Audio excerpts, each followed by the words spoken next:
دوسرے ایوان میں ان ترمیم اور اضافی ترمیم کے ساتھ منظور کیا گیا۔ انہوں نے خط میں کہا کہ آئین کے آرٹیکل 70 کا بھی حوالہ دیا جس میں قانون سازی کے طریقہ کار کی وضاحت کی گئی۔ رضا ربانی نے کہا کہ آرٹیکل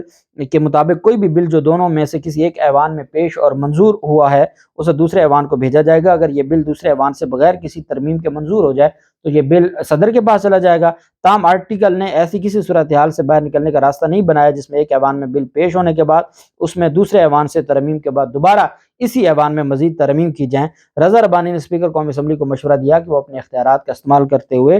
رولنگ دے کہ حکومت قومی اسمبلی سے ترمیم شدہ بل کی منظوری کے لیے تحریک واپس لینے کی درخواست پیش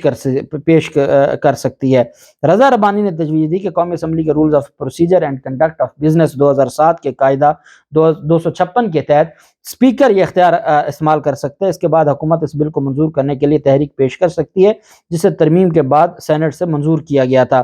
اور انہوں نے کہا کہ وہ پہلا بل واپس لے لیں جو پہلا منظور ہوا تھا نومبر 2021 کا عمران خان کے دور میں، وہ واپس لے لیں، اور یہ نئی جو ترمیم کے ساتھ نیا بل آ جائے گا یہ منظور ہو جائے گا، پھر سینٹ سے بھی یہ منظور ہو جائے گا اور یہ صدر کے پاس چلا جائے گا۔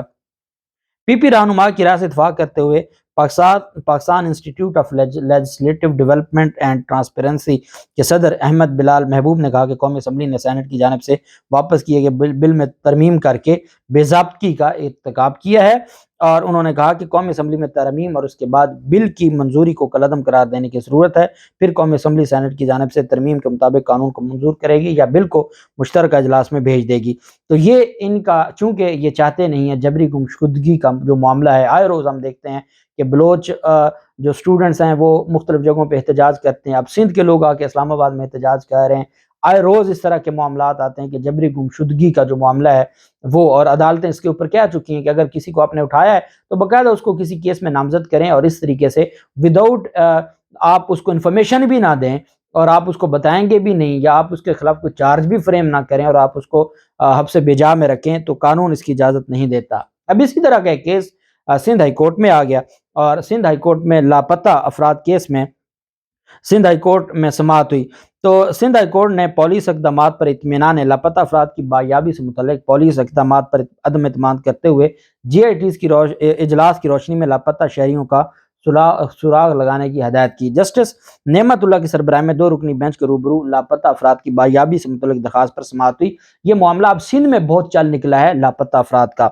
جسٹس نعمت اللہ نے ریمارکس دیا کہ شہریوں کی جان و مال کا تحفظ ریاست کی ذمہ داری ہے، کچھ شہری اگر آج خود لاپتہ ہو گئے تو بھی تلاش کرنا ریاست کی ذمہ داری ہے۔ 18 جے آئی ٹی سے اجلاس کے باوجود نتیجہ صفر ہوتا ہے۔ تحقیقات میں پیش رفت نہ ہوئی تو علاقہ ایس ایچ او اور ایس ایس پی کے خلاف مقدمہ درج کرنے کا حکم دیں گے۔ حراستی مراکز اور ٹریول ہسٹری چیک کی جائے۔ عدالت نے شہری ولی خان، حبیب خان اور نور اور دیگر کی بایابی کے لیے فوری اقدامات کی ہدایت کرتے ہوئے پولیس کو جے آئی ٹیز اجلاس کی روشنی میں لاپتہ شہریوں کا سراغ لگانے کا حکم دیا۔ اس میں یہ بھی کہا گیا کہ کچھ شہری ویسے لاپتہ ہو جاتے ہیں تو عدالت نے کہا کہ ان شہریوں کو بھی بایاب کرنا ریاست کی ذمہ داری ہے، یہ ریاست کا کام ہے، اور عدالت نے کہا کہ جب تک متعلقہ ایس ایچ او جس علاقے سے ایس ایچ او کو جس علاقے سے کوئی لاپتہ ہوا ہے اس متعلقہ ایس ایچ او اور ایس ایس پی کے خلاف مقدمہ نہیں درج ہوگا تب تک آپ لوگ بایاب نہیں کروائیں گے، تب تک آپ جو اغوا ہوئے مغوی لوگ ہیں آپ ان کی بایابی کے لیے کچھ نہیں کریں گے۔ عدالت نے کہا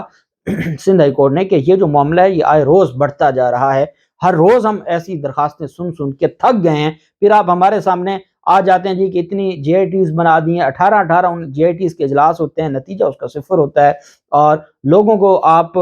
پروٹیکشن دینے کی بجائے آپ خود